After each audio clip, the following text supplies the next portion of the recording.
మా బీసీసేన ఆధ్వర్యంలో మహిళా సర్పంచ్లకు మహిళా వార్డ్ మెంబర్స్కి సన్మాన ప్రోగ్రాం అని బర్కా కృష్ణన్నతో తర్వాత మా సదర్ శ్రీనన్న జిల్లా అధ్యక్షుడు శ్రీనతో అన్నతో అడగగానే వాళ్ళ సహకారం మాకు అందించి మమ్మల్ని వెన్నంటే ముందుకు నడిపించి ఈ ప్రోగ్రాం ఇంత సక్సెస్ కావడానికి మాకు తోడ్పాటు అందించినందుకు ముఖ్యంగా వాళ్ళకి మా బీసీసేన మహిళలందరి తరఫున ధన్యవాదాలు.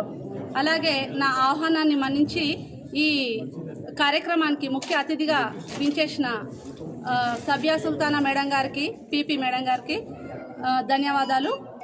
ఇక ఈ నియోజకవర్గం 6 మండలాల నుంచి మహిళలు 69 మంది సర్పంచులు విన్ అయ్యారు, 400 మంది వార్డ్ మెంబర్లు విన్ అయ్యారు.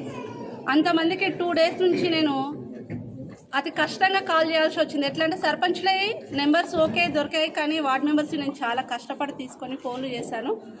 వాళ్ళందరూ నా ఆహ్వానాన్ని మన్నించి ఇక్కడికి వీచేసి మా చిరు సత్కారాన్ని అందిపుచ్చుకున్నందుకు, ఆ అవకాశాన్ని మాకు ఇచ్చినందుకు ముందుగా వాళ్ళకి నూతన సర్పంచులుగా వార్డు మెంబర్స్గా విన్ అయినందుకు మా బీసీసేన తరఫున కంగ్రాచ్యులేషన్స్ చెప్తున్నాను. అలాగే ఇక ముందు బీసీసేన ఆధ్వర్యంలో ఇలాంటి మహిళా కార్యక్రమాలు, మహిళలను చైతన్యపరిచే కార్యక్రమాలు చాలా చేయాలని నిర్ణయించుకొని ఉన్నాను.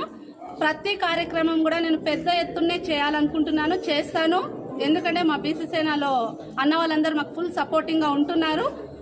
ఈ బీసీసేన నేను చాలా ముందుకు తీసుకెళ్తాను. ముఖ్యంగా మహిళల విషయంలో అవేర్నెస్ తీసుకురావాలని గట్టిగా నిర్ణయించుకున్నాను. ఎందుకంటే ఇప్పుడున్న ప్రస్తుత రాజకీయ జీవితంలో మహిళల పాత్ర చాలా ఉంది. మహిళల పాత్ర ఇప్పుడు అత్యవసరం అయింది అనేది ఇందాక మన పీపీ మేడం గారు కూడా చెప్పారు. నా మైండ్లో మాట మేడం గారు చెప్పేశారు. కాబట్టి నా నుంచి అవేర్నెస్ చేయడం ఎంతవరకు వీలైతే అంతవరకు నేను కృషి చేస్తూనే ఉంటాను. ఎందుకంటే ఈ అవేర్నెస్ తేవడం అనేది మేము ఎట్లాంటి స్వార్థంతో కూడుకొని వర్క్ చేయట్లేదు. ఇది నేను చాలామందికి చెప్పదలుచుకున్నాను. ఎందుకంటే నేను ఈ విషయం నేను ఎందుకు చెప్తున్నాను అంటే, ముఖ్యంగా నేను 3 డేస్ నుంచి అందరికీ కాల్ చేస్తే నాకు చాలా కాల్స్ వచ్చినాయి. మేడం, మీరు ఏం ఆశించి చేస్తున్నారు? మీరు ఒక రాజకీయ పార్టీ కాదు, కానీ మీరు ఏమో ఆశించే ఇట్లాంటి కార్యక్రమాలు పెడుతున్నారు అనే క్వశ్చన్స్ చాలామంది వేసిర్రు నాకు. వాళ్ళందరికీ నేను ఈ సభాముఖంగా చెప్తున్నాను, నేను ఎట్లాంటి స్వార్థపూరితమైన ఆలోచనలతో ముందుకెళ్ళట్లేదు. నాకు బీసీసేన తరఫున నేను చాలా అవేర్నెస్ తెచ్చుకున్నాను. మహిళలు ఎలా ఉండాలి అనేది అవేర్నెస్ నేను నేర్చుకున్నాను, నా లోపల వచ్చింది.